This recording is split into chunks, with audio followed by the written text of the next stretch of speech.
Welcome to the deep dive. Today we're getting into a vehicle that, well, really pushes the boundaries, the Tesla Model X 2026, often called a supercar hiding in an SUV's body. But we're not just listing features here. Our goal today is really specific.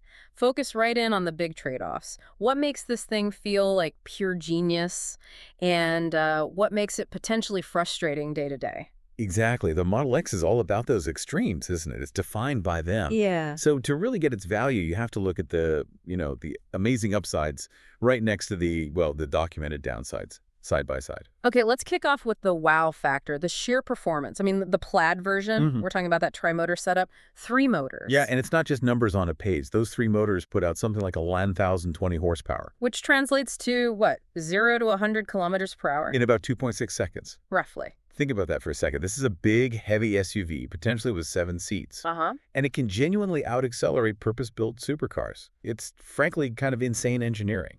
Insane is right. But, okay, hyperspeed is one thing. What about just living with it, the practical side? Right, so you've got the long-range version too. That one dials back the absolute peak power slightly, but it gives you more everyday usability. We're looking at an estimated range of around 567 kilometers. That's the EPA figure, so about 352 miles. Which is pretty solid. It's very competitive. And the key thing, maybe the most key thing, is the supercharger network. While other EV makers are still sort of figuring out charging partnerships, Yeah, it can be a bit messy out there. with Tesla, you plug in, it works seamlessly. That network is still arguably their biggest advantage. It really cuts down on that range anxiety people worry about. And it still works as a proper SUV, right? Cargo space, seating. Oh yeah, definitely. Huge cargo capacity. What is it? 94.5 cubic feet if you fold the seats down. Right. Plus, you can get it configured with 5, 6, or even 7 seats. So for hauling people or stuff, it ticks those boxes. Yeah. Big tech. Okay, so performance, check. Range and charging, check. Space, check. Now, let's flip the coin. Let's talk about the bits that cause the arguments. And you almost have to start with those Falcon wing doors. They're iconic, right? Everyone knows They them. look cool. You can't deny that. They absolutely look cool. And the pro is, genuinely, they give you amazing access to the back seats, especially if you're parked in a tight spot. But But this feels like a classic case of Tesla prioritizing the, let's say, the visual statement, that wow factor, over maybe boring old reliability. because the downside is. The downside is they are notoriously slow to open and close. And all that complexity, the motors, the sensors, it just introduces more points of failure, potential for higher maintenance costs down the line compared to just, normal doors. That kind of design first thinking seems to carry inside too, right? That massive 17-inch screen in the middle of the dash. It dominates the interior. Yeah. And look, it looks incredibly futuristic. Everything's right there centralized. But The immediate counterpoint is that everything is in there. Climate controls, wipers, even volume sometimes. It forces you to take your eyes off the road. Lots of reviewers, and owners too, find it distracting.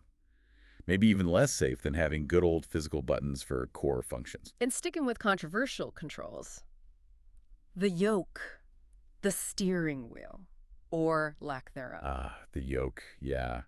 Yeah. That's a tough one. Ergonomically, it might look like it belongs in a spaceship, which is maybe the point. Yeah. But for actual driving, especially low-speed stuff like parking or making a tight U-turn, that rectangular shape is just awkward. You don't have that natural hand-over-hand motion you rely on with a round wheel. So fiddly. Very fiddly in those situations. And then tied into the interior feel, Yeah. there's the ongoing critique about the overall build quality of materials. Yeah. For a car starting well over $100,000, Yeah, it's not cheap. it often doesn't feel quite as premium inside as, say, a Mercedes or a BMW in the same price bracket. The fit and finish sometimes gets called out. Okay, and what about the ride itself? It's got adaptive air suspension, which sounds fancy. It does sound fancy, and it can be smooth. Yeah. But again, some reviewers find the ride surprisingly firm, even a bit harsh, especially on roads that aren't perfect. It almost feels like the suspension is tuned primarily for that performance handling, maybe sacrificing some plushness, some comfort. Right. Okay, so let's try and pull this all together. The Model X 2026, it's this mix of like bleeding edge tech and speed. Absolutely. Hyper performance, a technological showcase. But it comes bundled with some pretty significant compromises, right? In terms of practicality, maybe reliability with things like the doors, and even basic ergonomics with the screen and the yoke. That's exactly it. You're buying the fastest SUV out there, arguably the most technologically advanced in some ways, but you have to accept these trade-offs. The spectacle, the screen-centric controls, they come at the cost of some traditional usability, maybe that luxury feel you'd expect. So the final thought for you, the listener, is really this. Given that price tag, starting north of $101,000, the speed is undeniable. It's blisteringly fast, no question. Not at all. But does that sheer velocity, that #1 spot in acceleration, truly justify the compromises you might face every single day? The controls, the potential repair bills, the ride quality, that's the calculation you need to make.